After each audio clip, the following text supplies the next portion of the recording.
Fala galera, beleza? Estamos aqui em mais um podcast do Colégio João Paulo I. Hoje, aqui Rafa, comigo e com você, o professor Bruno Capalupo, professor de História. Rafa, você que é morador de Bangu, vou te fazer uma pergunta. Você conhece a história do seu bairro? Fala galera, fala amigos. Bruno, seja bem-vindo. Wagner, moro em Bangu, fui criado aqui, nascido nas proximidades, mas não conheço toda a história não, mas sei que tem muita coisa aqui pra gente falar, e é por isso que eu tô aqui no podcast. Então hoje, nosso convidado é Bruno Capalupo, graduado em História, pós-graduado em História do Brasil Contemporânea. A gente tem muita lenha para queimar aqui, falar de Bangu sempre é muito bom, né, Wagner? É isso aí. Você que está nos escutando, nos assistindo pelo canal do YouTube, que é morador de Bangu, tenho certeza que vai descobrir coisas que você nem imaginava sobre a sua região. E você que não é morador de Bangu, depois do podcast de hoje, vai querer vir conhecer Bangu, não é não? Então, para falar um pouquinho sobre isso, Bruno, obrigado pela sua presença. É uma honra tê-lo aqui conosco. A gente sabe quanto você é ocupado, procurado aí, né?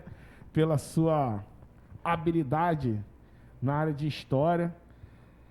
E fala um pouquinho pra gente aí da sua expectativa, o que você vai falar sobre Bangu.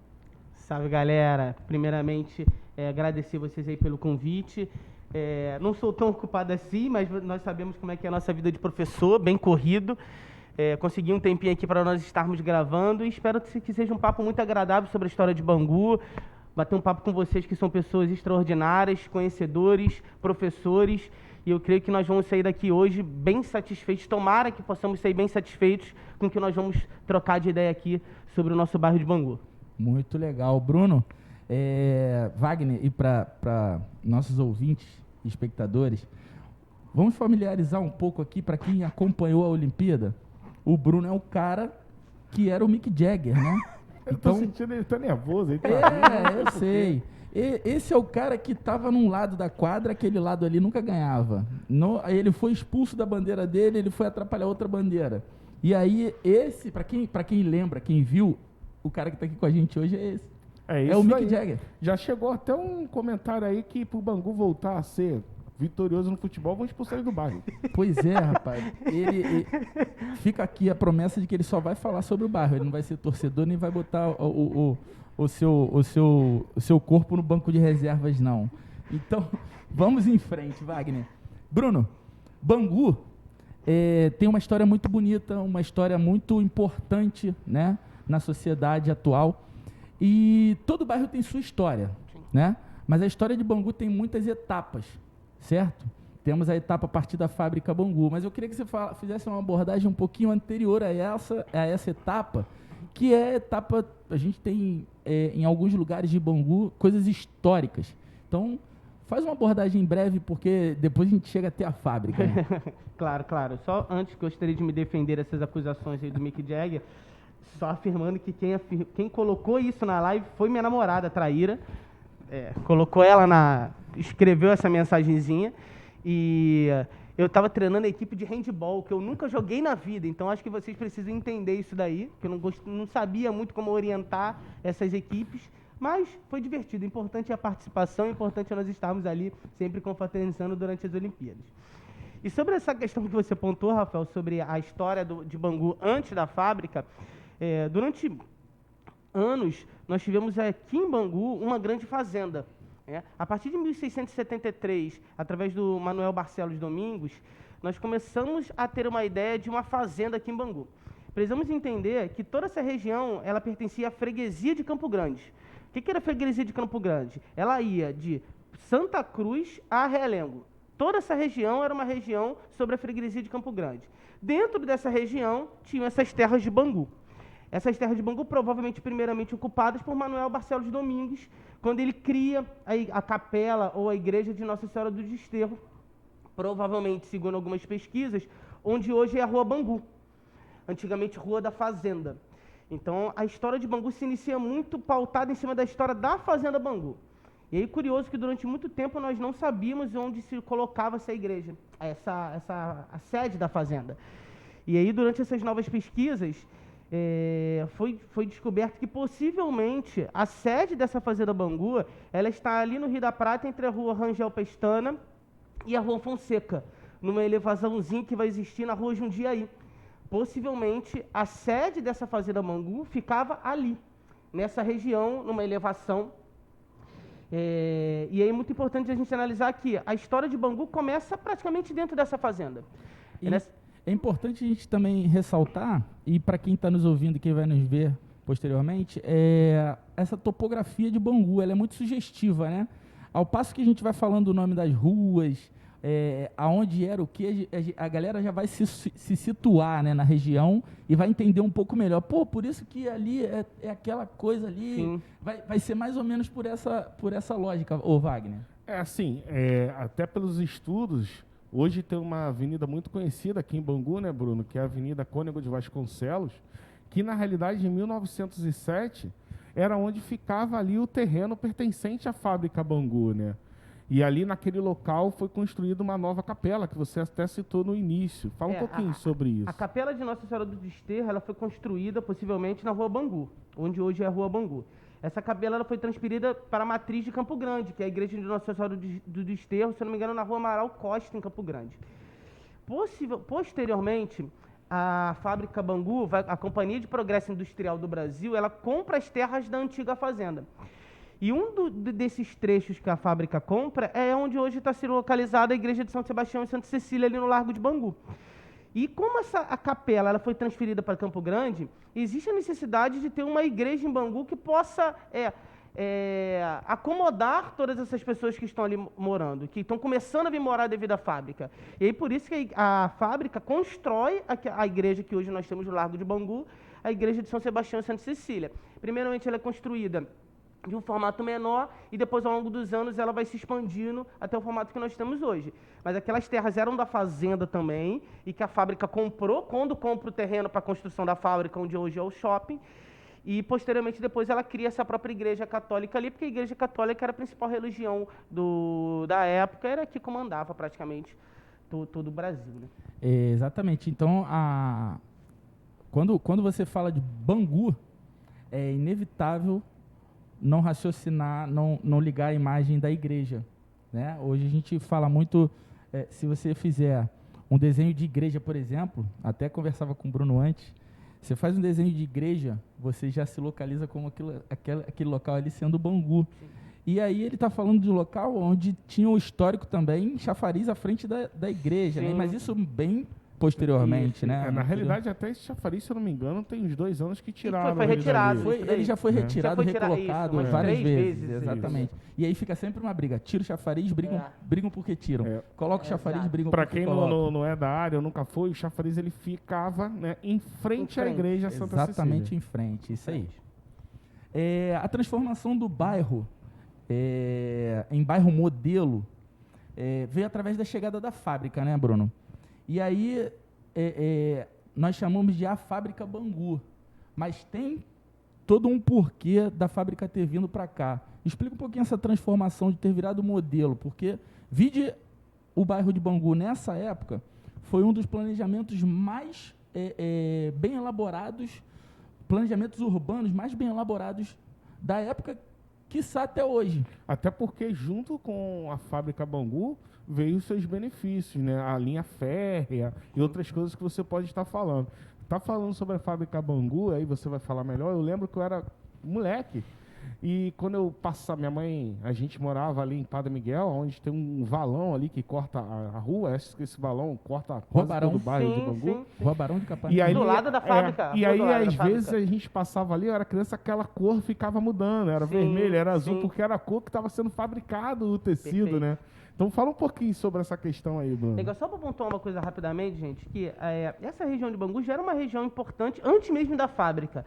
Nós costumamos falar que Bangu cresce com a fábrica, de fato é isso, mas já era uma região importante. Aumenta essa proporção, na verdade, de Bangu, né? Oi? Na verdade, com a fábrica se aumentou a proporção. Sim, né? é isso. Porque, por exemplo, nós tivemos dentro da fábrica Bangu, na sede da fábrica, visitas, por exemplo, de Dom João VI, Dom Pedro II, relatos quanto a isso. Nos caminhos que eles faziam para a Fazenda Santa Cruz, eram 7 horas de viagem de São Cristóvão para Santa Cruz. Então, eles descansavam, às vezes, na fazenda. Existem relatos do imperador que descansam ali. Tem até um relato que é bem interessante, triste, mas é interessante, que Dom Pedro II, um dos filhos de Dom Pedro II, morre na Fazenda Santa Cruz. Com 1 ano, pega uma febre e morre. E aí o Dom Pedro II pede para todos retornarem para Santa Cruz. Isso numa carta. Pede para todos retornarem para Santa Cruz, e nessa carta ele pede para as princesas descansarem na Fazenda Bangu. Então, isso em 1850. Então, nós percebemos que a fazenda já era uma questão importante ali. Era uma ideia de confiança, que depois da morte do filho dele, ele pede para as princesas descansarem na fazenda. E sempre tem relatos de uma ótima cozinha, uma ótima comidas dentro da fazenda, festividades ali. Então, a Fazenda Bangu, ali nessa região aqui da Zona Oeste e do Rio de Janeiro, já era uma fazenda muito importante antes da chegada da fábrica. E depois da chegada da fábrica, isso vai se intensificando devido a isso que você falou, principalmente por causa dessa questão do planejamento urbano que foi feito, porque, na verdade, o bairro, ele cresce em torno da fábrica. É a fábrica que vai disponibilizar o crescimento do bairro. Bangu precisa da fábrica, porque a fábrica vai disponibilizar energia elétrica, água, serviços médicos, as ruas vão ser construídas pela fábrica. Você até tinha colocado uma questão importante sobre o nome das ruas. Nós temos até hoje ali Rua dos Tecelões, Rua dos Estampadores, Rua dos Tintureiros. Então, são essas ruas onde moravam as pessoas que trabalhavam na fábrica. Então, quem com as funções deles, quem trabalhava com a tintura morava na Rua dos Tintureiros. Existem até hoje, ainda existem algumas casas. O pessoal que não conhece, quiser ir lá visitar, assim, você não vai poder entrar porque tem gente morando, né? Mas elas não puderam ser feito obra nem nada disso, né? Assim como o shopping, né? Isso. Algumas casas, não. Mas o shopping sim é tombado pelo Patrimônio Histórico Artístico Nacional, IPHAN. Então, ele não pode ser modificado a sua estrutura. Tanto é que na parte de dentro você tem algumas modificações, mas na parte externa não pode. Caiu um tijolinho daquele, tem que botar o mesmo. Então, ela é tombada pelo patrimônio, ela não pode ser modificada. Aí, essas casas deveriam ser, mas não são. Essas casas mais antigas. E aí entra uma questão, assim, cultural nossa, que é não valorizarmos a nossa história. Acho que nós deveríamos valorizar um pouco mais essas casas, ir lá, ver essas casas antigas e preservar. Não deixar essas casas sendo destruídas. A mesma coisa acontece com a fazenda, né? Você hoje passa em frente, você vê que tá meio aqui largado ali, né? Não, a casa da fazenda, ela vai ser demolida em torno de 1914. Mas aquela área que quando pega ali é a fazenda, ali Fazenda Viegas, que você tá falando. Isso, tá. Não, isso era uma outra fazenda. Essa era uma outra fazenda também teve da relatos região. que Ali Dom tem Pedro uma foi parte pra lá, histórica não foi? também. Sim, Dom Pedro passava ali, descansava ali também algumas vezes. Ali tem uma parte histórica também que fala... Tem uma passagem sobre os escravos ali naquela região. Essa região era uma região que tinha muitos escravos porque se trabalhava com cana-de-açúcar. A Fazenda Bangu tinha diversos produtos, produziam diversos produtos, mas o principal era cana-de-açúcar. E você precisa de mão de obra escrava. E até uma das origens do possível nome Bangu. É sobre essa questão escrava, que eu acho que nós vamos bater nisso ainda mais para frente. Mas tinham muitos escravos aqui nessa região. Aí possivelmente, nós vamos trabalhar essa questão da inserção do negro no futebol. Porque essa região era uma região que trabalhava muito sobre isso. A gente vai dar sequência, mas eu também eu tô curioso por saber, de fato, o nome Bangu. Eu moro aqui, sei que é Bangu, mas não sei por quê. Vide que Realengo também tem uma história. Terras né? realengas. O Real Engenho, né? Real Engenho. E aí foi-se o tempo passando, batizado hoje Realengo. Então, acredito que todo bairro tem a sua história. Existe isso com Bangu? Sim. Bangu, na verdade, nós não temos uma afirmação como é que pode ser o nome Bangu, mas nós temos 3 ideias. A primeira é uma derivação fonética da palavra banguê. Banguê era um instrumento de carregar cana. Possivelmente vai aparecer a foto para quem estiver assistindo. É um instrumento que os escravos carregavam para tirar o bagaço da cana. Então, a palavra banguê depois acaba se tornando Bangu. Então, pode ser uma das origens. Uma outra origem, existiam muitos escravos aqui que vinham de uma cidade de Angola chamada Benguela. E essa tradução Benguela veio para Banguela. Porque alguns registros aparecem assim, escravo, fulana de tal, Banguela. Mas na verdade é de Benguela. Então pode ter sido um erro e que se tornou Bangu. E tem uma terceira que a galera acha, os historiadores, que é a mais aceita, é que vem de uma expressão fonética indígena, o tangu, que é paredão negro, paredão escuro, referência ao maciço da Pedra Branca, que fazia uma sombra no bairro de Bangu. E aí essa é mais aceita porque diversos bairros no entorno também têm nomes de expressões indígenas. Jacarepaguá, Itaguaí, Piraquara, Taquara, e diversos outros, e consequentemente alguns historiadores acham que a expressão Bangu também vem dessa questão do paredão negro. E justamente por ser bairros arredores, né? São bairros próximos, então você tem essa ligação que possivelmente possa existir. Mas aí fica com vocês qual vocês acham que é a mais adequada. A segunda história eu já tinha ouvido também, a primeira... Mas você, qual que você acha Eu mais acredito adequada? que a mais correta seria o tangu da expressão fonética indígena. Porque pela localidade, pela região, pelos bairros no entorno, é bem provável que tenha vindo dessa expressão fonética indígena, o tangu.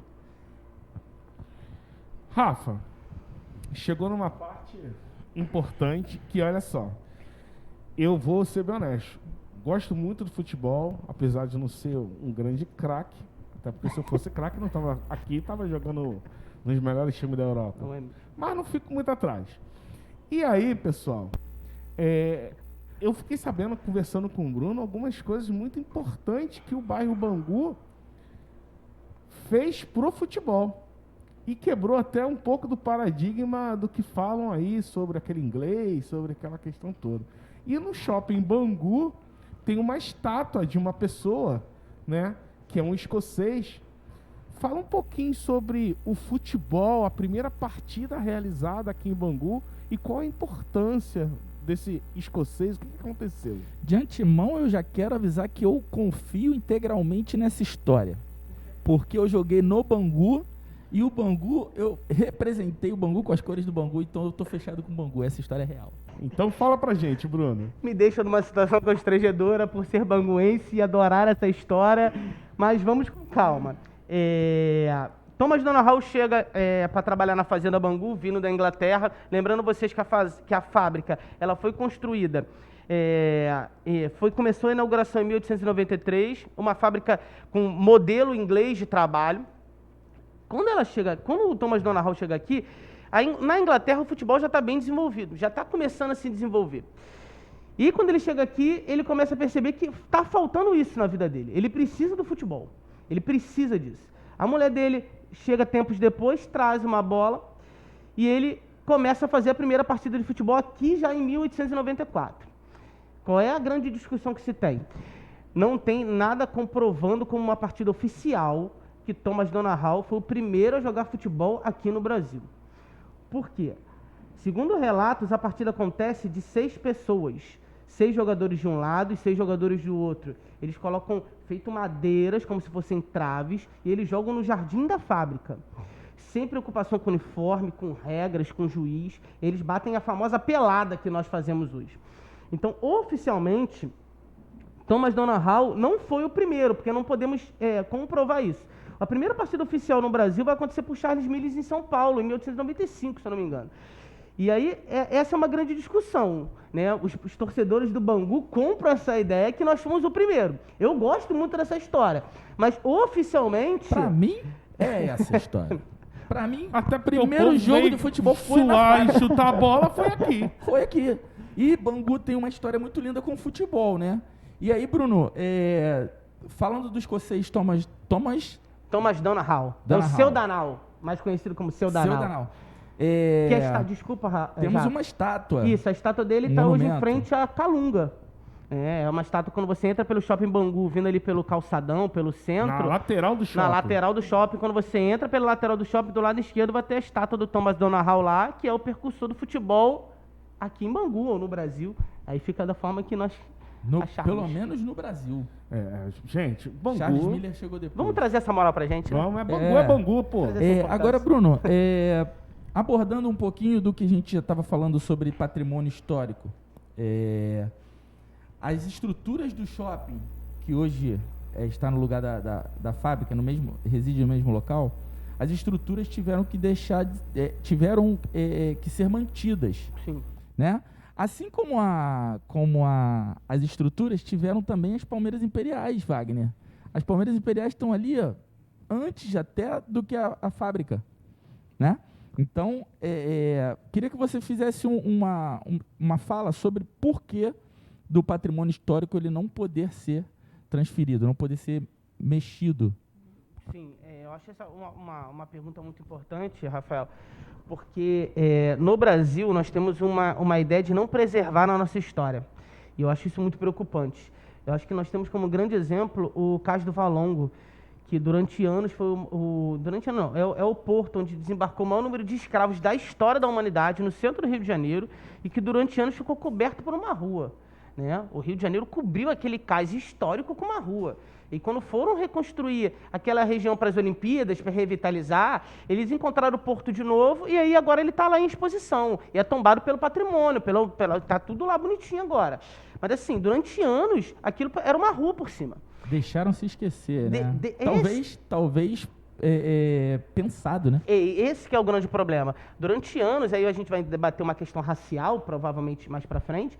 Durante anos, nós não debatíamos principalmente essa questão racial. E aí tu pontuou num ponto importante. Parece que é de propósito. Vamos esquecer esse lado aqui que foi muito errado da nossa história. Vamos tentar...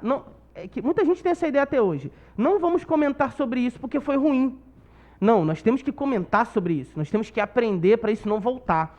Você vai lá, um exemplo muito louco, mas você vai lá na Alemanha, os alunos estudam nazismo em praticamente todas as séries, para eles entenderem, para aquilo não se repetir. Até porque a gente aprende muito com erro, né?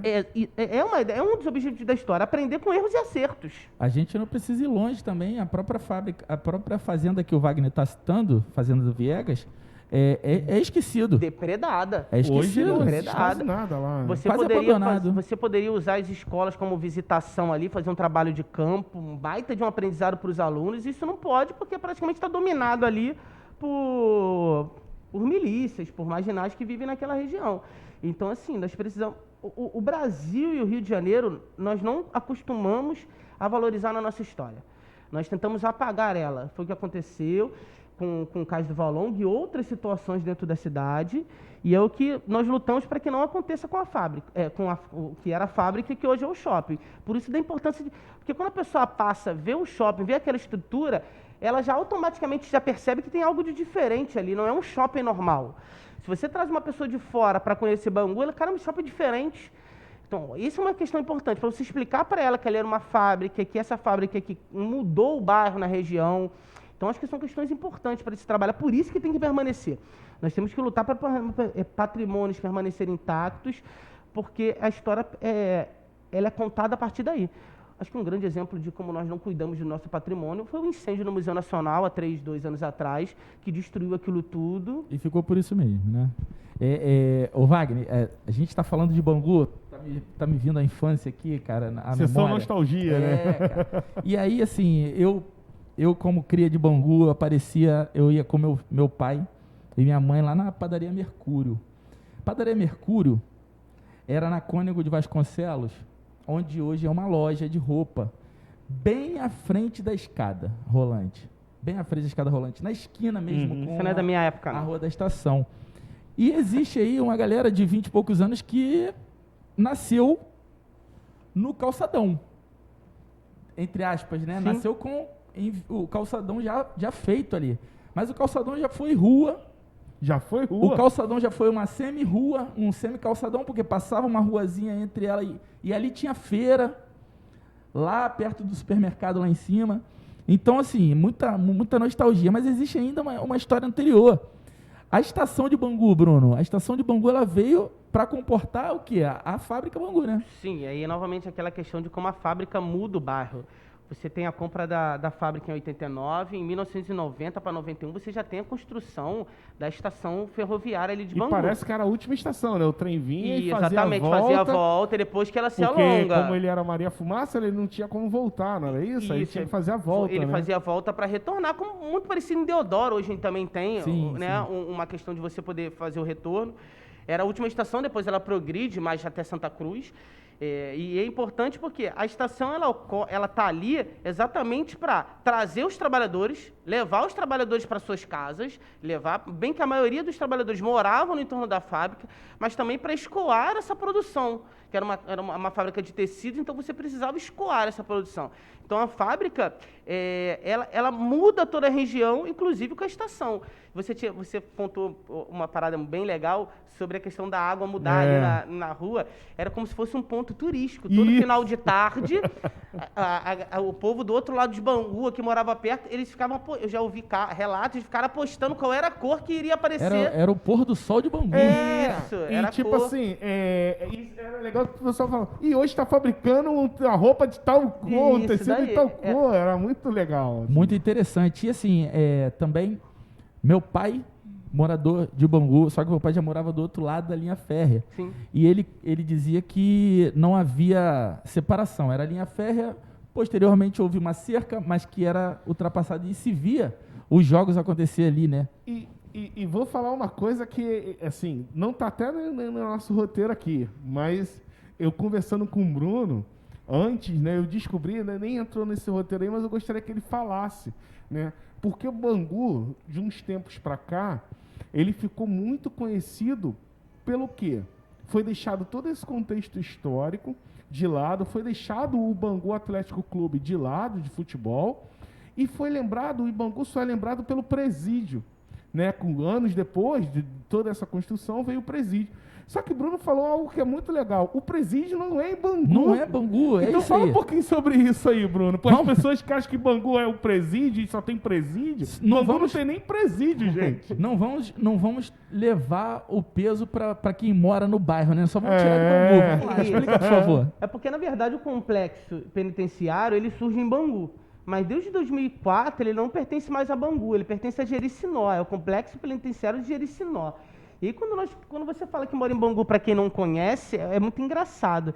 Porque eu moro em Bangu, você mora perto do presídio, como Bangu Só fosse a referência, só o presídio. né? E Bangu é bem grande. Sendo que hoje Bangu, o presídio não pertence mais a Bangu. Pertence a Jericinó. Não é jogar o presídio para Jericinó, mas tirar um pouco desse peso realmente de Bangu. É um complexo importante, mas que desde 2004 ele não pertence mais ao bairro de Bangu, é o bairro de Jericinó. Então, pessoal... Inclusive o aterro sanitário também, aterro sanitário de Jericinó.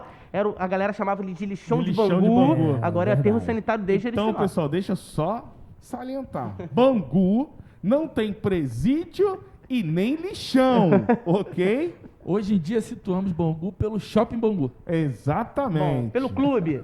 Pelo clube Pela história. ainda. E às vezes o pessoal ainda se confunde, porque é um bairro próximo do outro, por causa da escola de samba também, né? Sim. E, você tinha apontado sobre a questão do que tinha ali no calçadão. Sim. O que tinha no calçadão antigamente era um dos estádios onde o Bangu jogava. Era o estádio da Rua Ferrer. O primeiro estádio do Bangu, o primeiro campo, na verdade, foi nos jardins da fábrica. Os primeiros jogos aconteciam dentro da fábrica. E quando hoje você estiver ali na fábrica e estiver no estacionamento, no Shopping Bangu, lembra que ali era um jardim onde ocorriam os primeiros jogos do time do Bangu. As primeiras peladas ocorreram ali. Possivelmente o Thomas Donahue jogou a primeira pelada onde você está estacionando o seu carro. Ele fez um gol ali. Então é importante para a gente salientar essa história. Existe um relato, você pode afirmar ou não, de que o clube, Bangu Atlético Clube, ele surgiu, assinaram-se os papéis de nascimento do clube, aonde foi uma loja de vendas, ali na esquina da Cônego de Vasconcelos. Vamos lá, vamos situar essa galera. Estátua de Thomas Donahue, saindo do shopping pela passagem de pedestre. Sim. Existe uma Rua Fonseca, que é a Rua do Camelô. Que é o cabelódromo ali, onde estão as casas, não é isso? Exato. Onde tem algumas casas. Na próxima, que é a Cônego de Vasconcelos, naquela direção ali, que a gente está andando pela Clemente Ferreira, professor Clemente Ferreira. Isso. Ali ao seu lado direito, aquela esquina direita ali, foi uma loja de vendas de utensílios domésticos, muitos anos. Hoje é uma outra loja. Isso. E ali nasceu o Bangu Atlético Clube. Assinaram-se os papéis ali do nascimento, do surgimento do clube. E aí, 1904. Bruno, então fala pra gente um pouquinho dessa relação da fábrica com a criação dos clubes Cassino Bangu e Bangu Atlético Clube. E aí a sessão nostalgia, Rafa, Continua. vai fazer você lembrar que não nessa época, mas o clube Cassino Bangu e o Bangu Atlético Clube, eles tinham eventos ali que o Cassino tinha um baile funk e o domingo Bangu à Atlético, noite. e o Bangu Ei, Atlético rapaz. tinha know-how. E para as crianças, né, para os adolescentes, A era baby. né? E aí tudo isso surgiu, esses eventos, logo, muito tempo depois, Sim. mas dessa relação da fábrica para a criação desses dois clubes. Fala um pouquinho desse relacionamento. Pô, vocês vão me fazer chorar aqui, cara. Eu joguei no cassino também. Pelo amor de Deus. Eu acho muito interessante essa questão da relação da fábrica com o bairro, porque assim, existem opiniões divergentes, né? Porque muita gente fala que a fábrica foi muito importante para o bairro, e outros historiadores afirmam também que a fábrica é como se tivesse o controle sobre os seus trabalhadores. E uma coisa muito interessante da fábrica é que ela disponibilizava tudo isso. Ela disponibilizava, por exemplo, o futebol, pro Lazer. o lazer. O Cassino Bangu surge em 1892 como uma companhia de música onde vão ocorrer as festividades. Então repare que como a fábrica, ela consegue ao mesmo tempo dar o trabalho, dar a moradia, dar o lazer e a diversão para o cara. Era uma questão de colocar o trabalhador com uma questão contínua ali. Não era um trabalho temporário. A fábrica estava fornecendo trabalho para aquele trabalhador, para o operário, por uma questão longa. Queria que ele ficasse ali por um bom tempo. E aí E por sua vez, o operário não queria sair. Opa, e aí esse que é o ponto que eu ia falar. Ah. Se vocês já conversaram com alguém que já trabalhou na fábrica, grande parte dessas pessoas que trabalharam amavam trabalhar na fábrica Bangu. São Exatamente. poucos os relatos de pessoas que não gostavam, exatamente devido a essa ideia de como a fábrica né? trazia o trabalhador para dentro dela. Era uma questão de orgulho estar trabalhando na fábrica. É uma questão importante. E aí uma questão histórica, né? Não temos como. A fábrica ela começa a surgir, ela é comprada em 89 o terreno, em 93 ela começa a produzir, e são praticamente 5 anos depois da abolição da escravidão. E quem trabalhava era negro escravo. Então a fábrica ela precisa mudar essa concepção de trabalho, porque as pessoas não querem trabalhar, porque trabalhar era coisa de escravo. E aí você tem, devido a isso, nós podemos acreditar que a fábrica disponibiliza tudo isso para as pessoas, para o trabalhador, exatamente para mudar essa concepção de trabalho. Para mostrar que o trabalho é algo positivo, não é algo penoso, não é algo ruim, não é algo que ela não deva fazer. Que o trabalhador precisa trabalhar, é importante para o progresso. Então, assim, a fábrica Bangu, ela foi muito importante para mudar essa concepção de trabalho também da sociedade brasileira, que trabalhar era coisa de escravo. Então, por isso que ela acaba fornecendo isso tudo. Então, assim, mais uma ideia de como a fábrica, como o Bangu, se torna uma coisa importante dentro do Rio de Janeiro e dentro do Brasil. Na verdade, a fábrica se antecipa a esse ato, porque isso, se a gente parar para analisar, isso seria um ato automático, né? Você perceber que trabalhar não era coisa de escravo, porque a população ela ia se progredir, ela ia aumentar. Não ia dar conta somente escravos trabalharem. Enfim, essa percepção da fábrica de mostrar que o trabalho era fundamental e não para escravos, foi uma antecipação, né? Sim, na verdade, assim, precisa ter trabalhador em vez de escravo devido ao mundo que foi se colocando ali, de compra, de mercadorias. Então, ter escravos já não era mais a questão da galera que lutava contra algumas pessoas que lutavam para a escravidão acabar, não era em benefício dos negros, era em benefício de uma questão econômica, porque o escravo não compra. O trabalhador assalariado compra. Exatamente. Então não é a proteção ao negro, que o negro não tem que ser escravo. Não, é porque o negro agora com salário ele vai comprar. E aí você mexe toda na economia. Você faz o ciclo girar. E a fábrica vai incentivar isso. Você vai colocar um trabalho... Eles tinham, por exemplo... E olha como é que é louco, na minha concepção. Os caras amavam trabalhar na fábrica e eles tinham 30 minutos de almoço e 30 minutos de janta. É muito pouco, se a gente for para comparar com hoje. Mas naquela época já era algo muito diferente do que os escravos tinham. Porque eles não tinham nada, né? Naquela época. Então, existiam diversas greves na fábrica Bangu. Já, um ano depois da instalação da fábrica, já teve greve, em 1994. Então, assim, existem pessoas ali dentro que não estão contentes com algumas situações de trabalho. Mas, mesmo assim, eles gostavam de trabalhar. Para você ver como é que a fábrica conseguiu trazer os trabalhadores para dentro dela. Isso é muito importante. Quando você trabalha numa empresa como nós trabalhamos e gostamos de trabalhar aqui, as coisas funcionam. As coisas funcionam de uma forma diferente. Eu acho que essa fábrica foi muito competente em fazer isso. Não, e assim, você vê o quão importante foi esse tratamento dela com os seus operários, que, cara, você conta no dedo a empresa hoje que funcionários séculos depois falam bem dela. Sim. Famílias que tiveram pessoas lá falam bem dela. No Tem centenário famílias da que ainda fábrica, tão receberam um livrinho todo com capa, enveludado, com tecido da fábrica. Cara, todo mundo que trabalhou ganhou um livrinho daquele. Tipo, uma parada fora de série. Muitas famílias ainda residem nas casas da época da fábrica. Sim, que eram trabalhadores e foi passando de geração em Geração em geração. Entende? Então, assim, Se depender, você que tá ouvindo, mora numa dessas casas e não sabe. E manda um alô pra gente aí no YouTube, porque vai pro ar. Não sabe. Só uma pergunta aqui no meio desse turbilhão todo aqui, que a Chapa esquentou, não deu nem tempo de perguntar. Cassino Bangu, cassino sugere jogatina? Um clube para isso também? Também tinha, mas era mais para as questões de festividade. Sim. Você tinha... o cassino era responsável pelas festividades que aconteciam naquela localidade, naquela época. Então, os bailes, os eventos musicais, grande parte desses eventos aconteciam dentro do Cassino Bangu. O Bangu surge em 1904, quase 12 anos depois do cassino. Então, o Bangu é um clube de futebol. Uhum. O cassino já é um clube, uma companhia musical. Para as festividades, exatamente para trazer essa questão que o Wagner tinha falado, do lazer. Vamos trazer o lazer para esse cara. Ele não precisa sair de Bangu para ter o lazer dele. O Rio de Janeiro, gente, era o centro do Rio. A Fervilhão era o centro do Rio, como é até hoje. Então, o cara se deslocar de Bangu para o centro do Rio é muito distante. Então, vamos fazer com que esse cara fique aqui no bairro. Ele vai ter o lazer dele aqui. A fábrica, ela pensou nisso. A construção da igreja. Ele não vai precisar se deslocar para outro lugar. Ele vai ter uma igreja aqui. Ele vai ter um clube musical aqui que ele vai poder curtir os bailes deles aqui. E isso virou uma ideia para todos os bairros, inclusive na atualidade, né? É verdade. Todos os bairros, se você parar para analisar, ele tem o seu centro, tem o seu comércio, tem a sua igreja. Sim, o seu centro econômico, vamos colocar assim. Todo bairro acaba tendo um pouquinho disso daí. E hoje um pouco mais forçado a questão de vamos deixar o morador do bairro no bairro. Até por conta da segurança, né? Hoje em dia até... Locomoção, segurança. Exatamente. E só lembrando, a locomoção também não era fácil, era trem. Também. Era o trem. E aí, Bruno, a gente começa a falar um pouquinho de toda essa história da época de ouro do Bangu Atlético Clube, né? E tinha os seus colaboradores, que era o Silveirinha e a família Castor, né? Se eu não me engano, nessa época de ouro, o Bangu foi vice-campeão brasileiro, perdeu pro Curitiba, não foi isso? Perdeu pro Curitiba na final, último pênalti. Final?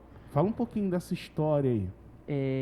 Acho importante a gente pontuar também essa questão, que é um tema muito importante, mas colocar um pouquinho do pioneirismo do Bangu, né? Porque nós não podemos afirmar que o Bangu foi o pioneiro na questão do primeiro jogo, mas podemos colocar, por exemplo, o Bangu como um dos pioneiros na inserção do negro no futebol. Opa, para aí. Existe uma grande dúvida, e a gente estava conversando isso mais cedo, eu estava esperando você tocar nisso, eu acho que é a dúvida de que todo mundo está nos assistindo, mas eu já escutei falar que, na realidade, o pioneiro foi o Vasco da Gama. Então, conta essa história aí. Mais uma vez eu fico com o Bangu. Dessa vez eu fico numa situação complicada. Podem ser os dois? Aí fechou. Mas e aí tem uma outra discussão que falam que é o Miguel do Carmo também, que jogou na Ponte Preta. Em 1890 já. Então, assim, nós temos algumas questões... 1900. Então, já é uma questão ou um outro debate. Novamente, difícil afirmarmos, mas o Bangu, se não foi um dos pioneiros na inserção do negro no futebol. Tira tudo de Bangu, gente? Não, vem por mim. Foi Bangu. Eu vou tocar no ponto do Vasco, mas o primeiro jogo foi Bangu, o primeiro atleta negro a jogar foi Francisco Regal em 1905, no jogo Bangu e Fluminense, 5-3 pro Bangu. O Bangu ganha do Fluminense nesse jogo e tem até uma foto emblemática que vocês vão estar vendo, quem está vendo o vídeo, de todos enfileirados e o Francisco Regal sentado com a bola no colo, com a data do jogo. Então, Francisco Regal foi o primeiro oficialmente a jogar uma partida de futebol sendo negro no Brasil. Porque o futebol era um esporte de elite. Naquela época, os esportes eram esportes de elite. Era o ciclismo, o turf, o futebol. Grande parte desses esportes quem praticavam eram os elites. O remo, grande parte dos clubes surgiam através do remo, Vasco, Flamengo. Então, assim, era questão elitista. O Bangu, por estar distante um pouco do centro da cidade, não tinham tantos ingleses para jogar.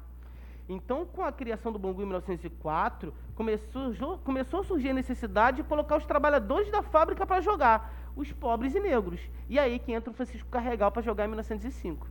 Então, assim, podemos afirmar aí que o Bangu foi, se não dos pioneiros da injeção do negro no futebol. Mas por que tem essa discussão que foi o Vasco? Então, o Vasco, na verdade, ele é o primeiro campeão com praticamente todo um time de negros. Então, o Vasco, por exemplo, ele vai ter um dos primeiros presidentes negros, se não me engano, o Vasco é o primeiro a ter um presidente negro. O Vasco é o que vai romper com a federação, que é aquela chamada resposta histórica, que a federação fala. O Bangu também faz isso. Tá? O Bangu, em 1907, rompe com a federação, com a Liga na época, porque a Liga fala que não pode ter atletas de cor. E o Bangu não aceita, rompe com a Liga e só volta a jogar em 1909. Junto com o Vasco. Não, o Vasco ainda não. Aí, em 1909... E aí, em 1909, o Bangu é retirado também da Liga, porque a torcida não era de acordo com o que a Liga queria, porque a própria torcida, o estádio, era um estádio elitista. Era como se fosse uma festa. A galera ia com as melhores roupas para assistir os jogos. Laranjeiras, no centro em Niterói, os caras iam nas melhores roupas, na beca. Aqui em Bangu já era diferente. E o trabalhador da fábrica. Tanto que o nome é Estádio Proletário de Bangu. Guilherme da Silveira. Mas já tinha o estádio nessa época? Os primeiros jogos aconteciam no Jardim, depois os jogos aconteciam na Rua Férrea, onde é o calçadão de Bangu, que é o primeiro estádio, vamos colocar assim, do Bangu com arquibancada. E aí o Bangu aí se torna um pioneiro em outro pioneirismo.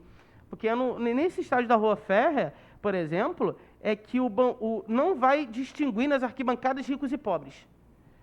Todos vão assistir no mesmo lugar. Em outros estádios, você tinha diferença. Setores de ricos e setores mais baratos para pobres. Como se depender, aconteceu no Maracanã durante um bom tempo com a geral. Não, mas acontece até hoje. Até hoje e aí um ponto que eu queria trazer para debate, quem é meu aluno se gosta sabe disso, que, na verdade, o futebol saiu da elite e se popularizou. E se popularizou muito e está voltando para a elite. Você vê o preço dos ingressos. Com essas novas arenas, essas novas arenas, o que isso tem acontecido? Tem tirado do futebol essa coisa popular. Você pega um jogo do Flamengo, por exemplo, numa Libertadores, o ingresso é coisa de louco, não é qualquer um que consegue pagar. E aí o Vasco mesmo na Série B, você vê o ingresso muito caro. Nem todos conseguem ir. Então, o futebol saiu da elitização para a popularização e está voltando para a elitização. Então, é um caminho complicado. Eu acho um caminho errado. Eu acho que nós temos que valorizar, sim, essa raiz que nós temos também do futebol, essa questão popular, que o Bangu tem como forte o pioneiro. Foi o Bangu que trouxe o futebol, popularizou o futebol no Rio de Janeiro. O Bangu foi um dos que popularizaram, ao colocar o negro pobre para jogar, ao não diferenciar na arquibancada pobre e rico. Então, e também o primeiro a ter patrocínio na camisa, né? É muito interessante isso, porque não podia. Se eu não me engano, a FIFA autoriza o patrocínio nas camisas em 1980. O Bangu, em 1948, ele coloca, e aí muito malandramente pelo Guilherme da Silveira, ele coloca malandramente no peito o emblema da fábrica escrito Bangu. Como é que a FIFA ia proibir aquilo? É o nome do time. Não tem como falar que aquilo é um patrocínio. E o símbolo, né? E o símbolo. Então, não, mas eles tiraram o símbolo. Não tinha o símbolo do Bangu. Não, então, a fábrica era o símbolo de Bangu. Então, você colocava um triângulo de lado, um losango, escrito Bangu dentro, acabou. Essa é a camisa do Bangu agora. É um patrocínio. A fábrica já patrocinava o Bangu indiretamente, financiando, mas você tem toda uma situação de que o Bangu foi o primeiro clube a, de fato, colocar um patrocínio na Bangu camisa. foi o primeiro um monte de coisa, e depois né? a gente coloca o embleminha do Castor. Vou falar mais na camisa. E tem até hoje, né? Já nessa final de 1985. E tem até hoje. Até hoje. Vou falar mais porque Bangu também foi o primeiro time a levantar um troféu no Maracanã. Eu não quero saber de discussão. Não foi Bangu. Primeiro campeão. campeão. Puxar a sardinha pro Vasco também? Só um pouquinho, porque tu é vascaíno, Só né? um pouquinho? Tá bom. Porque o Bangu é o primeiro time a levantar um troféu, mas de um torneio início. Eram jogos de 20 minutos, então não era um torneio oficial. O primeiro torneio oficial, de fato, foi conquistado pelo Vasco, tanto é que foi uma discussão recente que começou a acontecer no Maracanã depois de todas essas mudanças, porque o Vasco, como primeiro campeão, tem direito de escolher que lado a sua torcida vai ficar. Né? E depois o Flamengo tem direito a escolher o outro lado. Então é sempre assim, Vasco de um lado, Flamengo do outro. Isso foi uma manobra para botar o Bangu de lado, porque o Vasco escolhe lá, mas quem ganhou foi o Bangu. E aí, Bruno, fala um pouquinho desse estádio que a galera que conhece, pode vir visitar o estádio, mas a galera que está nos assistindo aí, quando vem um Campeonato Carioca, aí tem um jogo em janeiro aqui. 40 graus. 40 na sombra. Na sombra. Todo mundo debaixo da sombra do poste. Exato. Tem uma foto até muito emblemática com isso aqui. Só temos uma sombra que é da árvore lá do cantinho e fica todo mundo lá, cara. Exato. Os que não conseguem tentam gritar, mas não conseguem. E o pessoal sai de lá queimado como se estivesse numa praia, né? Então fala um pouquinho desse estádio que já teve desfile de escola de samba ali. Fala já teve Olimpíadas do Colégio São Paulo. Então fala um pouquinho da história desse estádio. Do Zico, inclusive. Isso. Né? O Bangu teve três locais de jogo, vamos colocar assim. Os Jardins da Fábrica, onde é o estacionamento.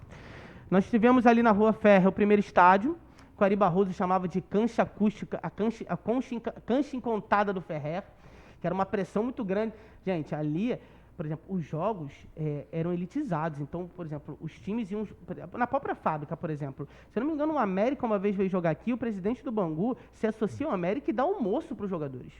Então, você tinha uma cordialidade muito grande. Era uma cortesia bem legal. Só que em Bangu, às vezes, isso não acontecia. Os times vinham jogar em Bangu, a torcida vaiava. Por isso que o Bangu foi suspenso do campeonato de 1909. Porque todos os outros jogos era elite, todo mundo aceita. Aí vinha jogar aqui, era vaiado. Aplaudia lá. O juiz era xingado, isso, aquilo. Então, assim, no início aplaudia, depois começava aquela pressão que a gente já conhece. Os caras não estavam acostumados com isso. Então, e a gente sabe que um estádio cheio, cantando a favor do seu time e perturbando o outro, faz uma diferença. Tá explicado por que na época que eu jogava, o Bangu era tão...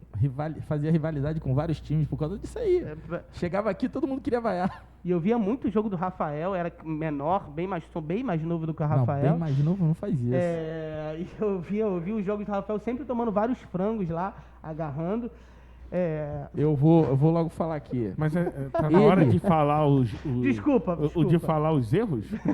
Ele e o primo dele queriam um boneco meu. Boneco. Eu sei. De goleiro. Tipo do Gabigol que tem hoje, aqui no teu, né? Arrumado de goleiro. Eu era meu fã. Eu gostava de agarrar. E eu achava o Rafael um ótimo goleiro, por sinal. Hoje eu não posso mais agarrar devido aos problemas que eu tenho, né? No braço. A idade chega pra todo mundo, realmente. Obrigado.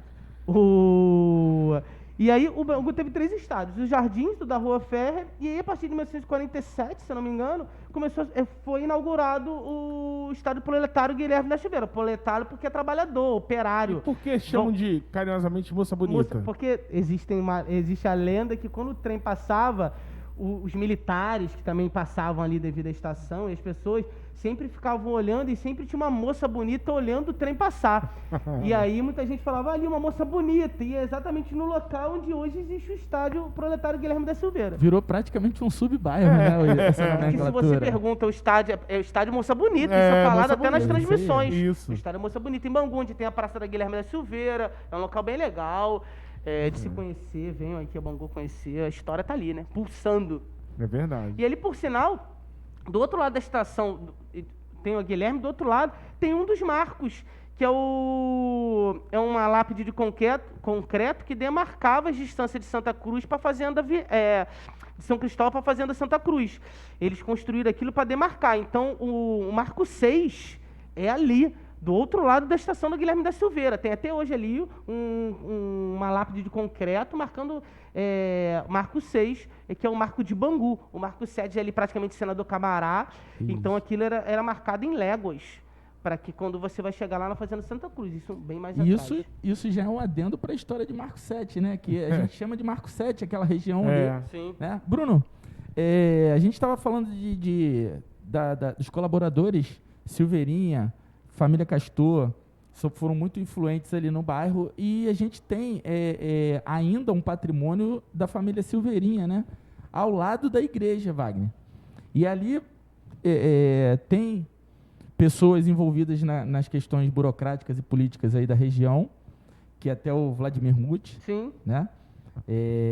Ele está envolvido com essa questão de fazer aquilo ali virar um museu, Um centro de memória, né?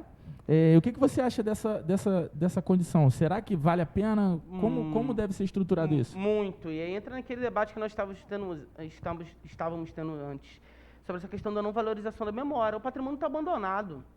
Por que não pega aquele patrimônio, transforma num centro de memória, um centro de estudos, como é o Museu Literário, ali em Bangu, que é um centro de estudo da história de Bangu, museu.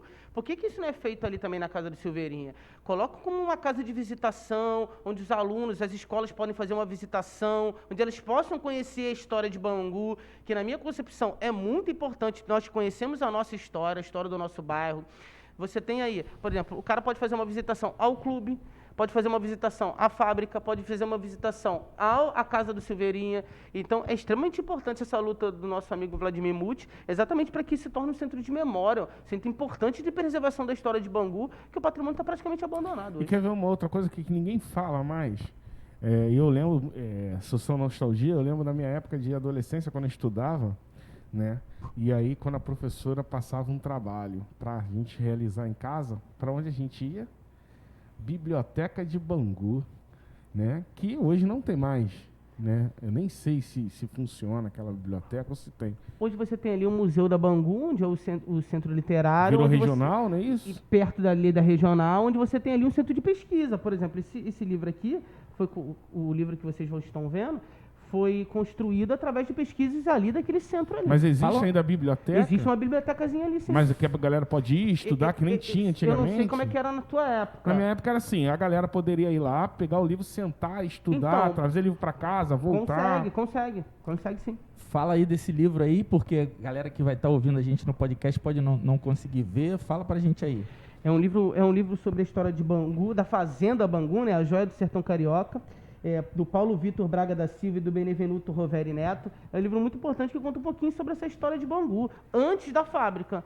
Como é que essa questão da fazenda, eles fizeram uma pesquisa bem interessante, fotografias e arquivos, um trabalho muito minucioso sobre a história de Bangu. Tem até um relato muito legal aqui desse livro, que um dos donos da fábrica, ele morre dentro da igreja Nossa Senhora do Desterro, é assassinado ali dentro, e eles descobrem isso nesse livro. Matam o herdeiro da Fazenda Viegas onde é a fazenda que você pontua que está praticamente depredada.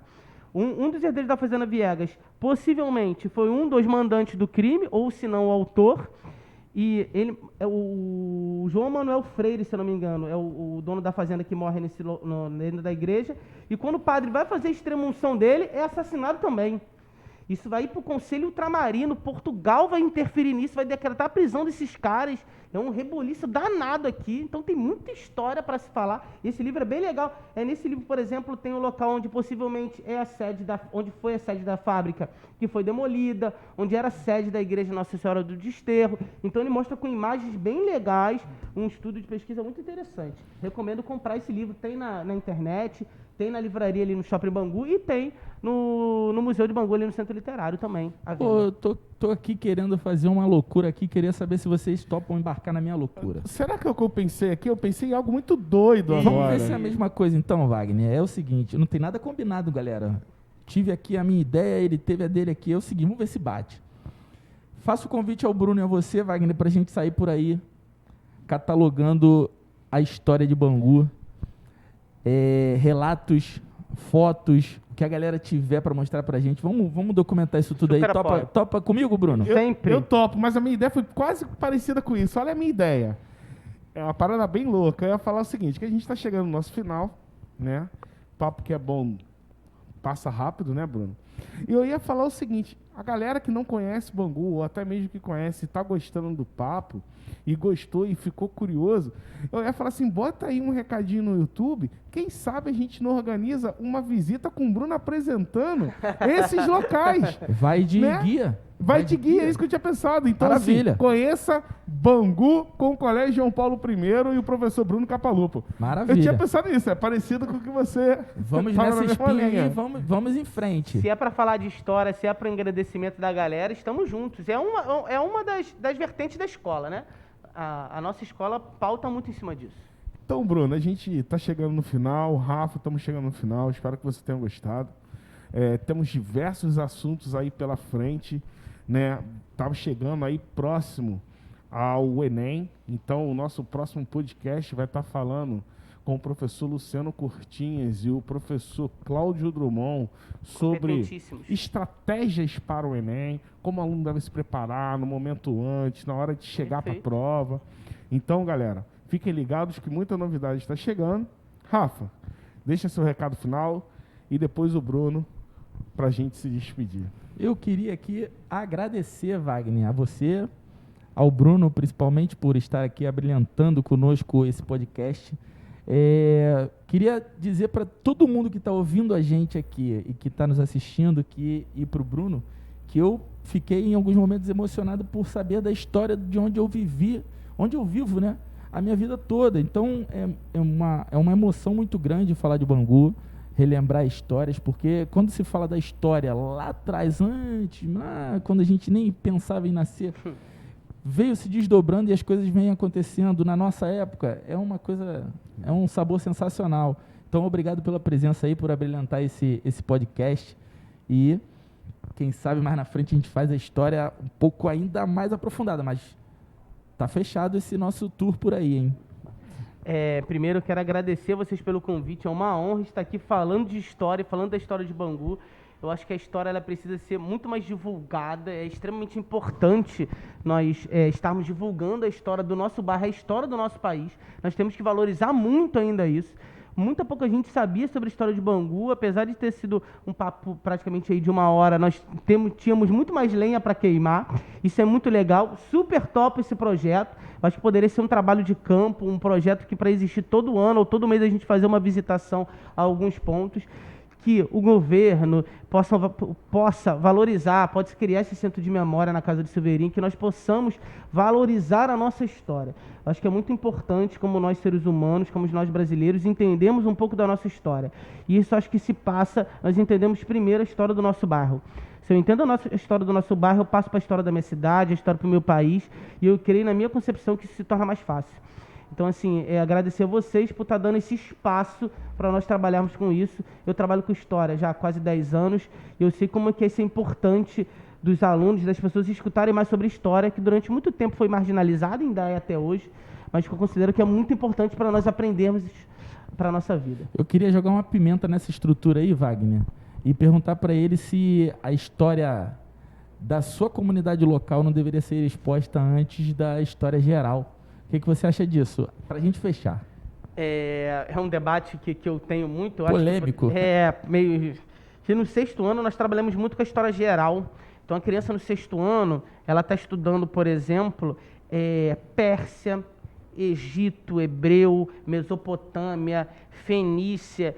E pela idade dela, é uma questão muito distante daquilo que ela vive. E sempre quando estou trabalhando com o 6º ano, eu percebo que existe essa dificuldade deles de compreender aqueles fatos, porque está muito distante de tempo e daquilo que ele viveu. Por isso que eu considero que eu acho que é muito importante, já no 6º ano, ele trabalhar com uma história local, a história de Bangu, para ele entender a realidade que ele vive, para ele ter consciência de onde ele está. Eu acho que tem que partir daí. O aluno com 10, 11, 12 anos sabia de onde ele vem, porque sabia que ele precisa estudar para mudar de vida. Até para ele valorizar o bairro que mora. Perfeito. E isso da tese de doutorado, né? Para ele respeitar o patrimônio, para ele saber o porquê que o shopping é tombado. Ele precisa saber disso.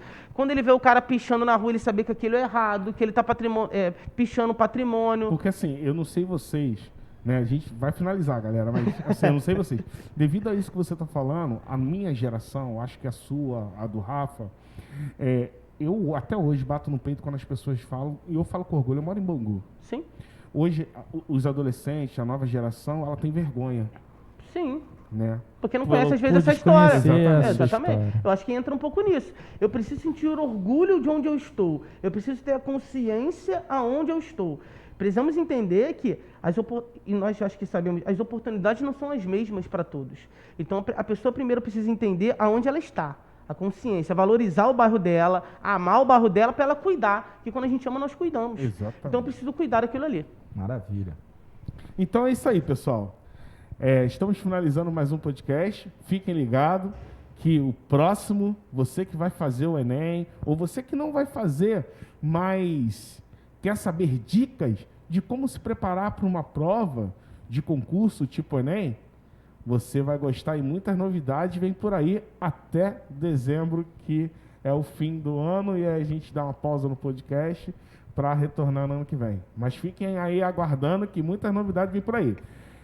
E já comunicando de antemão, né, lembrando a todos que querem conhecer um pouco mais sobre a história de Bangu, a Feira do Colégio João Paulo vai estar falando sobre a história de Bangu. Muita coisa interessante você não pode perder. Então, acompanha aí a gente e fica ligado nas datas que a gente, durante os podcasts, vai estar falando sobre datas aqui. É isso aí. E só uma última, o Colégio João Paulo Bangu se preocupa muito com a história local.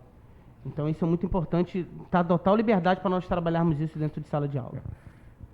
É isso aí, galera. Um abraço, fiquem com Deus e até a próxima. Tchau, galera!